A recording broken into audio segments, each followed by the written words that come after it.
그게 안 됐네. 출애굽기 3장 11절에서 15절.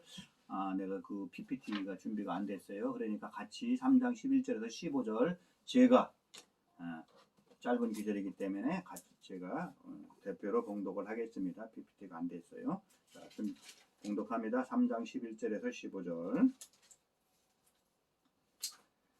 모세가 하나님께 아뢰되 내가 누구이기에 바로에게 가며 이스라엘 자손을 애굽에서 인도해 내리이까.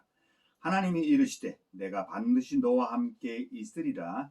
네가 그 백성을 애굽에서 인도하여 낸 후에 너희가 이 산에서 하나님을 섬기리니 이것이 내가 너를 보낸 증거니라.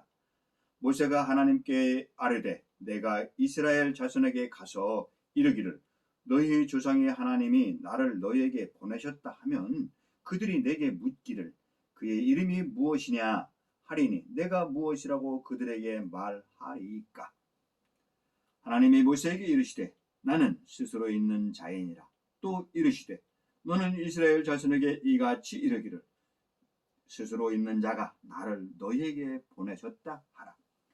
하나님이 또 모세에게 이르시되 너는 이스라엘 자손에게 이같이 이르기를 너희 조상의 하나님 여호와 곧 아브라함의 하나님 이삭의 하나님 야고보의 하나님께서 나를 너희에게 보내셨다 하라. 이는 나의 영원한 이름이요 대대로 기억할 나의 칭호니라. 아멘. 본문 말씀을 가지고 함께 은혜를 나누고자 하는 오늘의 설교 제목은 내가 너와 함께 하리라입니다. 그렇습니다. 그러면은 오늘 본문 말씀을 가지고 함께 내가 너와 함께 하리라 은혜를 나누고자 합니다. 하나님께서는 자신을 섬기게 하시려고 사람을 부릅니다. 과연 그렇다면 어떤 사람을 하나님께서는 그 주의 종으로 삼으실까를 생각해 보게 하는 본문입니다. 세상에서 사람을 쓸 때는 학력이 높고 또 맡겨진 일을 잘 수행할 수 있는 사람, 또 외모가 준수하고 성품이 훌륭한 사람, 그런 사람을 골라서 선발해서 쓰게 되는 것이죠. 그렇다면 하나님께서는 어떤 사람을 부르시는가? 우리는 본문을 통해서 깨닫고자 합니다. 하나님께서도 이 세상에서 사람을 선별하는 것처럼 학력이나 어떤 일을 잘하는 능력이나 외모를 보고 뽑고 선발하지 않는다는 것을 우리는 본문을 통해서 볼 수가 있습니다. 하나님께서는 애굽에서 이스라엘 자손들이 고역으로 그 울부짖는 소리를 들으셨습니다. 그래서 그 이스라엘 백성들을 구원코자 하십니다. 그래서 그 이스라엘 백성들을 구원코자 하는 지도자로서 지금 사람을 뽑고 있는 것입니다. 그렇다면 누구를 어떤 인물을 세우셨습니까? 세상을 다 뒤져서 내놓으라 하는 어떤 유명하고 황후장사도 뽑으셨습니까? 그렇지 않습니다. 그렇다면 어떤 사람을 뽑았습니다? 도망자의 신세요 목동인 목자인 모세를 뽑았다는 것입니다. 그는 인생의 실패자였습니다. 살인자였습니다. 도망자였습니다. 나이도 80이 되었습니다. 그리고 그가 하는 일은 유목민으로서 양을 키우는 그런 목동이었습니다. 그런데 그를 지도자로 뽑았다는 것입니다. 그가 40세 이전에는 애굽의 왕자로서 그 바로의 공주의 양아들로서 그 권세를 누리며 살았지만은 지금 80이 되어서 나이가 먹은 그 80이 된 그를 뽑았다는 것입니다. 혈기가 왕성한 그때에 왕자로 있을 때 모세를 부르신 것이 아니고 힘이 없고 초라한 모습으로 있는 그때 모세를 부르셨다는 것입니다. 이제 나이도 80이고 세상을 마감할 나이입니다. 오죽하면 또 처가살이를 하고 있습니까? 처가살이를 하고 있는 그를 뽑았다는 것입니다. 우리 옛말에 그런 말이 있습니다. 보리쌀 소말만 있으면 처가살이 하지 않는다고. 그런데 그 모세가 이도로 장인의 그 집에서 처가살이를 하고 있는 그를 하나님은 부르셨다는 것입니다. 세상에 아무것도 내세울 수 없는 그를, 본인이 스스로 생각하도 나는 아무것도 할 수 없다고 하는 그때에 모세를 불렀다는 것입니다. 여러분, 여기에 우리가 깨달을 바가 많이 있는 것입니다. 하나님께서 양치는 목자에게 불과한 모세를 들어 쓰셨다는 것은 우리도, 연약하고 별 자랑할 것도 없는 우리도, 나도 주의 일을 할 수 있다는 것을 의미하는 것입니다. 그렇습니다. 오늘 본문을 통해서 우리는 그런 것을 깨닫게 되는 것입니다. 하나님은 하나님의 일을 맡길 적에 그 모습이, 그가 훌륭한 사람이고 그가 어떤 사람인 것이 중요한 것이 아니고 하나님이 주관적으로 선택을 한다는 것입니다. 주권적으로 하나님이 뽑으신다는 것입니다. 우리는 하나님께서 하시는 일이거든 그런 심부름꾼에 불과하다는 것을 깨닫게 되는 것입니다. 많은 사람들이 하나님을 일을 하다가 큰 실패를 경험하고 좌절합니다.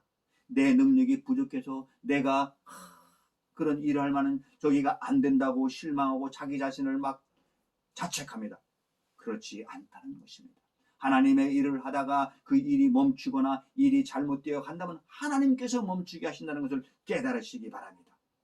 교회 성장이나 아니면 개인적인 신앙이나 이 모든 것도 하나님께서 멈추라고 할 때는 우리가 멈추고 조용히 하나님의 음성을 듣는 그런 신앙인이 되어야 될 것입니다. 그렇습니다. 내 능력이 잘나서가 아니고 내가 모든 것을 할 수 있는 것이 아니라 하나님께서 일하실 때에 나는 그의 종으로서, 하나님의 종으로서 하나님이 가라면 가고 서라면 서는 그런 순종하는 자가 되어야 될 것입니다. 모세는 그랬습니다. 내 인생 이제 끝이구나. 나이로 보나 능력으로 보나 내가 할 수 있는 일은 아무것도 없지. 그때에 하나님이 모세에게 나타나신 것입니다. 그리고 그 광야에서 그 떨기나무 그 불꽃을 보고 모세를 부르신 것입니다. 떨기나무에 타지 않은 불꽃을 본 것입니다. 그때가 이 하나님을 만나는 것입니다. 그동안에는 자기가 하나님을 알다고 했지만 겉모양만 알고 진정한 그 하나님을 만나지를 못했지만은 떨기나무 불꽃을 보면서 야, 왜 불이 붙어서 꺼져야 되는데 꺼지지 않고 계속 활활 타오르는 그 떨기나무를 보면서 그때 그곳에 하나님의 임재가 있었고 그래서 내 신을 벗어라 그러면서 모세야 모세야 부르시는 것입니다. 내가 여기 있습니다. 이곳은 거룩한 곳이니 내 신을 벗어라 그랬습니다. 하나님을 만나는 것입니다. 우리도 하나님을 인격적으로 만나는 그런 체험적인 신앙이 돼야 믿음이 견고해진다는 것입니다. 그렇다면 오늘 본문을 통해서 우리를 깨닫게 하는 것인 영적 교훈은 무엇인가 함께 살펴보겠습니다. 본문에서 모세는 이스라엘 백성들에게 가서 하나님의 이름을 무엇이라고 말해야 할지를 묻고 있는 것입니다. 우리는 궁금할 때에 하나님한테 묻는 그 신앙을 갖는 것이 중요합니다. 그냥 무조건 가는 것이 아니라 궁금할 때는 성경을 통해서, 궁금할 때는 기도하면서 하나님에 묻는 것입니다. 하나님, 내가 이런 상황이 왔는데 이것은 무엇입니까? 이것을 통해서 내가 깨닫는 것은 무엇이며 하나님이 원하시는 것은 무엇인가요? 라고 물을 필요가 있는 것입니다. 그래서 모세는 물어보십니다. 하나님의 이름을 무엇이라고 말해야 할지를, 내가 만약에 그러면 애굽 땅에 가서 우리 히브리인들을 이렇게 이끌어 온다고 합시다. 그러면 그들이 나한테 물어볼, 누가 너를 여기로 보냈니? 그의 이름이 무엇냐? 물어보지 않겠습니까? 그래서 물어보는 겁니다. 그렇다면 하나님의 이름이 무엇이냐고 물어보면 내가 무엇이라고 대답을 할까요? 물어보는 겁니다. 그랬더니 하나님의 답은 그렇습니다. 스스로 있는 자라고. 이때 하나님께서는 스스로 있는 자라고 말씀하시는 겁니다. 여러분, 하나님의 부르심을 어떻게 우리가 거부할 수가 있습니까? 우리 인간이 어떻게 하나님의 그 부르심에 거절을 할 수가 있습니까? 그런데 모세는 지금 핑계를 대고 있는 것입니다. 이렇게 핑계를 대고 변명을 하고 있는, 내가 그러면 누구라고 대답을 할까요?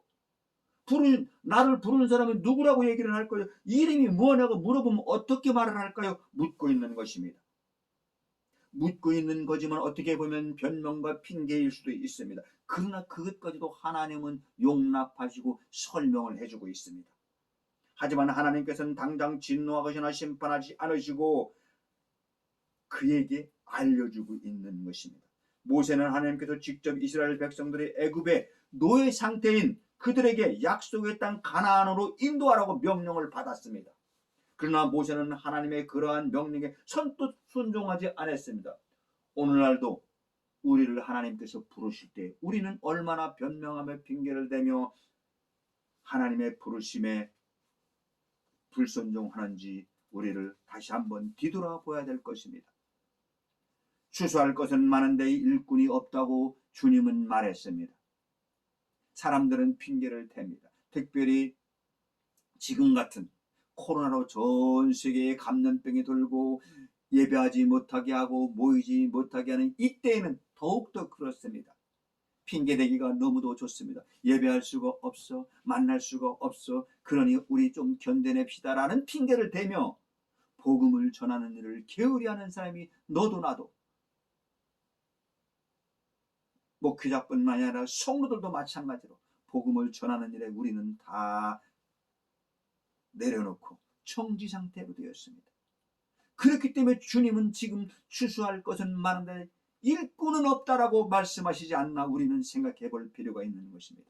여러분, 모세는 가진 고시를 붙여대면서 변명하기에 급급했습니다. 본문 11절에 그렇게 말씀하고 있습니다. 내가 누구간데 바로에게 가며 이스라엘 자손들을 인도하여 내리니까 내가 누군데, 나는 나이가 80이 먹었고 양치는 자이고 도망자이고 살인자인데 어떻게 그들을 인도합니까? 라고 말하는 겁니다. 그러면서 핑계를 대면서 불존종합니다. 모세는 하나님이 어떤 분인지 잘 알지 못했습니다. 자기 자신이 처해 있는 그 환경과 그것만 생각하고 나는 보잘것없는 존재라고 말하고 있습니다. 내가 아무리 보잘것없는 존재일지라도 하나님이 어떤 분인가는 생각하지 않습니다. 하나님이 어떤 분인가를 깨닫고 알았더라면 내가 보잘것없는 자일지라도 하나님께서 나를 선택하셨네, 나를 부르셨네, 그냥 네 알겠습니다, 하나님을 믿고 나아가겠습니다 라고 하는 것이 하나님을 믿는 자이지만은 그때만 해도 모세는 그렇게 믿음이 좋지 못했습니다. 그렇기 때문에 핑계를 계속대면서 나는 할 수 없다라고 말을 하고 있는 것입니다. 그래서 모세는 여러 가지 구실을 대면서 하나님의 명령을 거절하고 있습니다. 그 첫 번째 이유는 모세는 지금 처해 있는 상황이 양을 치는 목자에 불과했으며 평범한 인간이 불과했습니다. 게다가 유목민의 생활을 하는 거로 세상 돌아가는 것을 전혀 알 수가 없는 거예요. 유목민은 저 산에 가서 그 초원에 가서 그 양이나 풀어놓고 양이 풀이 떨어지면 또 옮기고, 그때 당시에 무슨 신문이 있습니까? 아니면 지금처럼 핸드폰이 있습니까? 정보라는 정보는 아무것도 모르는 거예요. 세상 돌아가는 것을 전혀 모릅니다. 그가 40세 이전까지의 왕자로 있을 때는 많은 정보를 받지만 지금은 누가 그에게 말해줄 사람이 아무도 없대요. 그래서 세상 돌아가는 걸 아무것도 모르는 겁니다. 그리고 두 번째 이유는 사람들이 하나님에 대해 무지함으로, 사람들도 하나님에 대해 무지하여 그 자신도 말을 하나님에 대해서 잘 몰라요. 여기서 사람들이 하나님에 대해 무지한 것을 변명을 해요. 사람들이 하나님에 대해서 모르는데 어떻게 합니까? 라고 사람들 핑계를 낸다. 사실은 모세가 하나님에 대해서 모르는 것이죠. 사람들이 하나님에 대해서 모를지라도 모세가 자신이 하나님에 대해서 스스로 있는 자가 우주 만물을 통치하시고 창조주신 그 하나님의 그 모든 권세와 그거를 알았다면 하나님이 나를 선택하시고 부르셨으니 내가 가서 그들에게 알려주면 되는 것이거든요. 근데 모세는 본인이 스스로 모르기 때문에 그 사람들이 무지하다고 핑계를 대고 있습니다. 세 번째 이유는 사람들이 자기를 믿지 않을 거라고 생각을 했습니다. 그것은 일부 맞는 말이기도 합니다. 그가 왕자로 떵떵거리고 있을 때 있다가 살인하고 도망자로 되고 40년이 흘러간 지금 내가 갑자기 나타나면은 40년이 지나고 전에는 왕자로 있을 때 자기들 쳐다보지도 않던 그가 와서 말을 한다고 믿어주겠습니까? 그 일부는 맞는 말이기도 합니다. 그는 도망자요 살인자이기 때문에 그 말이고 실패자이기 때문에 그 말이 맞는 말이기도 합니다. 그러나 그는 하나님에 대해서 몰랐기 때문입니다. 그런 그가 출애굽이 지도록 나선다면 누가 그런 모세를 믿을 것인가라고 그는 염려하고 그 말 일부는 맞는 말입니다. 여러분, 여기서 우리가 꼭 알아야 할 사실은 보냄받은 자가 어떤 사람이냐가 중요한 것입니다. 내가 어떤 사람이냐가 중요한 것이 아니고 나를 보낸 이가 누구냐, 그것이 중요하다는 것입니다. 여러분 아시는 바와 같이 국가와 국가 사이에는 대사라는 것이 있습니다. 대사. 대한민국의 대사가 일본이나 또는 아프리카나 중국이나 프랑스, 영국으로 대사가 갑니다. 그러면 그 대사는 그 사람이 실력이 있고 없고를 떠나서 대통령이 위임받아가지고 대통령의 이름으로 가는 거기 때문에 그 나라에서 인정을 해주는 것입니다. 그 사람이 잘났고 못났고가 문제가 아닙니다. 영어를, 프랑스어를, 외국어를 잘하고 못하고가 문제가 아닙니다. 대통령이 그를 대사로 임명하고 파송했느냐가 중요한 것이라는 거죠. 여기서 우리는 그것을 깨달아야 되는 것입니다. 지도자로서 모세를 부르신 그 하나님을 보아야 되는데 자기 자신을 보고 그는 그렇게 말을 하고 있는 것입니다. 네 번째 이유는 자신의 말 주변이 없다고 말을 하고 있습니다.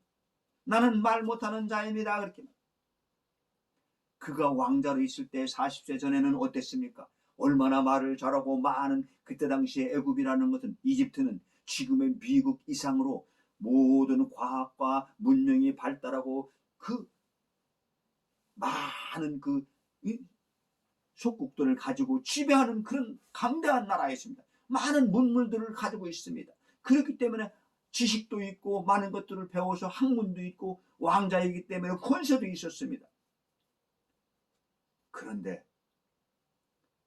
자신이 말주변이 없는 사람이라고 지금 말하고 있습니다. 사람이 새치어로 사람을 움직이고 국가를 경영할 수가 있습니다. 우리가 정치인들이 다 입으로 말을 해가지고 그것이 다 이루어지지 않습니까?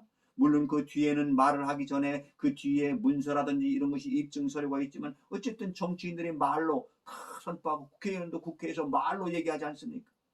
사람이 말로써 나라도 움직이고 국가도 경영할 수도 있습니다. 그러나 그것은 잠시뿐이라는 것입니다. 셋째로 나라를 구한 우리 민족의 그 고려 때에 그 명재산이 있었습니다. 그는 성종 때에 거란 80만 대군을 침략했을 때 그 서희라고 하는 그 장수가 있었습니다. 거란 80만 대군이 막 침략해 들어옵니다. 이제는 그들에게 다 이제는 거란한테 먹히게 생겼습니다. 그래서 고려의 그 서희 장군이 그 거란족의 그 장수를 만나게 됩니다. 서희가 거란군 진영에 자진 출두해가지고 거란군이 그 치고 있는 그 진영에 거기에 진지에 가서 거란의 장수를 총사령관을 소선영을 만나서 담판을 합니다. 소선영이 이렇게 서희에게 말을 합니다. 너희는 대국 거란을 무시하고 왜 우리 적대국인 그 송나라와 거래를 하느냐? 당장 고려의 왕이 내 앞으로 와가지고서 말이야 항복을 하지 않으면 그냥 절단내겠다. 고려를 절단내겠다. 그렇게 말을 합니다. 그때 서희가 이렇게 말을 합니다. 우리가 거란과 이렇게 교제도 하고 이렇게 좋은 관계를 유지하고 싶어도 거란과 고려 사이에 여진족이라고 있었습니다. 여진족이 딱 중간에 있기 때문에 우리가 거란으로 가는 길목을 가로막고 있어서 여진족을 물리치기 전에는 거란하고 이렇게 잘 지낼 수가 없어요. 그러니 그 여진족을 물리칠 수 있도록 우리한테 좀 허락을 좀 해주세요. 그렇게 말을 했어요. 가만히 얘기를 들어보니까 그 서희 장군의 말이 맞는 것 같아요. 그래서 알았다. 그러면 그 여진족에게 우리가 말을 하겠다. 여진족은 그 당시 거란의 그 대국이기 때문에 거란의 지배하에 있던 아주 소수민족이었거든요. 그래서 여진족가 같은데, 야 너희도 말이야 그 고려하고 말이야 괜히 대적하지 마라. 그 고려가 만약에 이쪽으로 지나가면은 우리한테 오는 것이니까 말이야 곡물 뭐 다 가져 바쳐야 되잖아요. 좋은 것들 갖다 바쳐야 되잖아요. 그러면 지나가는 적이니까 지나버리게 하고 그 건드리지도 말아라. 그렇게 했습니다. 그래서 그것을 어쩔 수 없이 여진족은 그 고려를 들여드릴 수밖에 없어요. 그리고 고려가 지나가는 줄 알았더니 그게 아니었었어요. 그 여진족을 쳐버렸어요. 그래가지고 여진족이 있던 땅 강동 6주를 먹어버린 거예요. 그런데 서희 장군이 그렇게 하고 났으면 그 고려가 이제는 거란한테 와가지고 왕이 와가지고서 우리가 거란하고 잘 지내겠습니다. 우리가 여진족을 이렇게 해서 여기 이쪽 땅도 통과했습니다. 하는 게 아니라 그 땅만 차지하고 안 하는 거예요. 그래가지고 어떻게 했습니까? 거란이 1차, 2차, 3차 계속 침략을 당하는 그런 일이 있었던 것입니다. 이것은 무엇을 의미하냐면 말로 한 것은 바뀔 수가 있다는 것이죠. 말 잘하는 사람은 그 말이 화근이 되어서 큰 어려움을 당할 수도 있고, 말로 한 약속은 사람들이 잘 안 지키는 것이 이 사람들의 인간성이라는 것이죠. 그렇습니다. 그래서 모세도 나는 말 못하는 자입니다. 그랬어요. 말 못하는 자입니다. 근데 하나님이 뭐라고 하십니까? 네 형 아론이 있지 않느냐? 네 형 아론이 있지 않느냐? 이때 모세의 변명에 하나님께서 뭐라고 응답하셨습니까? 내가 너에게 필요한 힘과 능력을 주겠다 그랬습니다. 아론을 붙여주는 거예요. 내가 너에게 또한 감당할 만한 확신과 믿음도 주겠다. 감당할 만한 확신과 믿음은 지팡이를 던졌을 때 뱀이 되고 뱀의 꼬리를 잡으니까 다시 지팡이가 되고 많은 기적과 이적을 보여주시지 않습니까? 내가 늘 너를 인도하고 반드시 성공할 수 있도록 하겠다. 네가 하는 일에 모든 일이 이루어지고 성공할 수 있도록 이스라엘 백성들을 다 인도할 수 있도록 능력과 확신과 성공할 수 있는 모든 여건을 약속한다고 하셨습니다. 여러분, 이 세 가지 약속을 동시에 이룰 수 있는 말이 무엇입니까? 내가 정녕 너와 함께 하리라. 내가 정녕 너와 함께 할게 라는 뜻입니다. 그렇습니다. 여기서 모세에게 내가 너와 정녕 함께 한다는 그 말씀은 모세에게 한정된 것이 아니고 나에게, 우리에게도 해당된다는 것입니다. 하나님께서는 이삭에게 약속하시기를 내가 너희와 함께 있어 네가 어디를 가든지 너를 지키며 내가 네게 허락한 것을 다 이루기까지 떠나지 아니하리라. 창세기 28장 15절에 말씀하고 있습니다. 또 여호수아가 가나안 땅을 정복했을 때 신명기 31장 23절에 마음을 강하게 하고 담대하라. 내가 너와 함께 하리라 했습니다. 에레미야 선지자가 이스라엘 백성들에게 복음을 선포를 할 때에 두려워 말라. 내가 너와 함께하여 너를 구원하리라 말했습니다. 예수님은 제자들에게 이런 말씀을 했습니다. 마태복음 28장 19절에 마지막입니다. 제자들에게 그러므로 너희는 가서 모든 족속을 제자로 삼아 아버지와 성령의 이름으로 세례를 주고 내가 분부한 모든 것을 가르쳐 지키게 하라.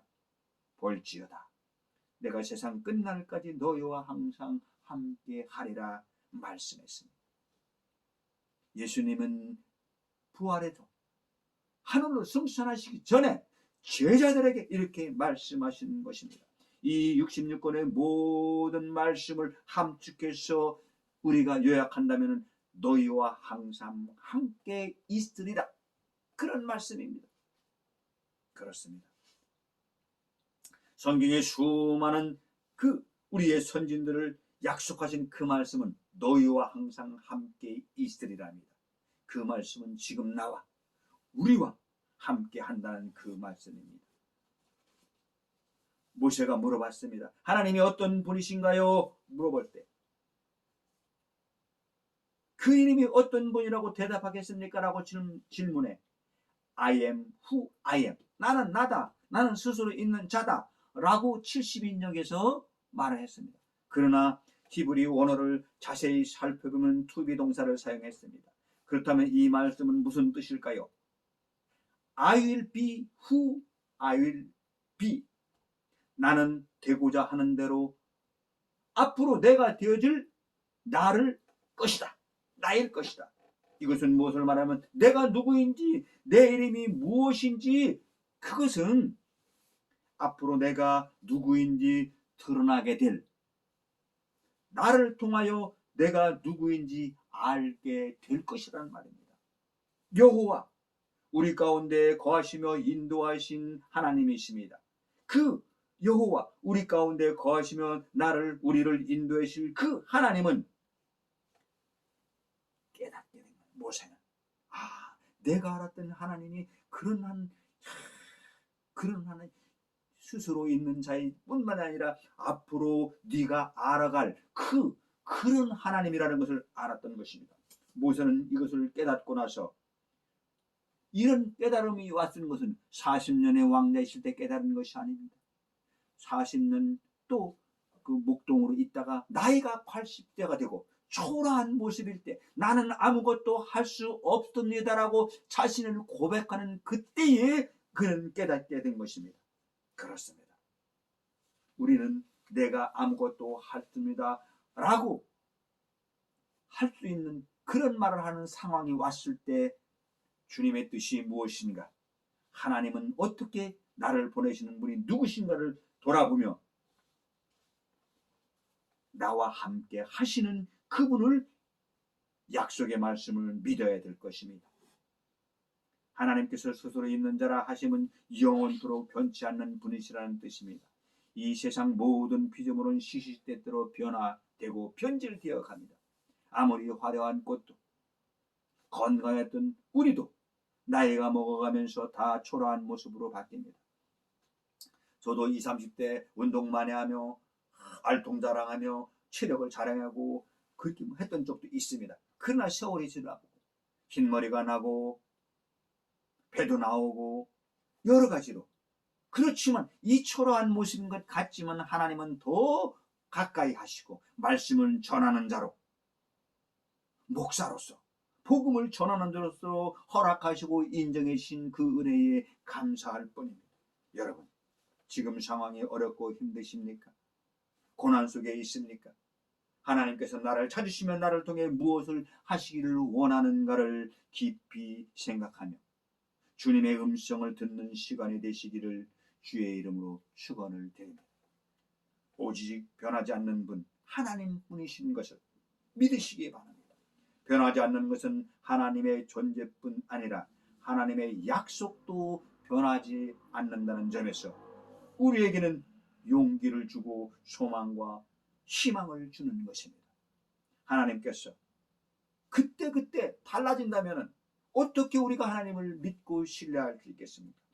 어떻게 그 하나님에 맞춰갈 수가 있겠습니까? 그러나 변치 않으시는 그 하나님,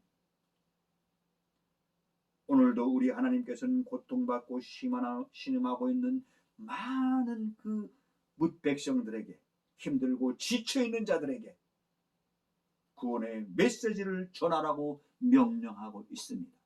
목사만 복음을 전하는 것이 아닙니다.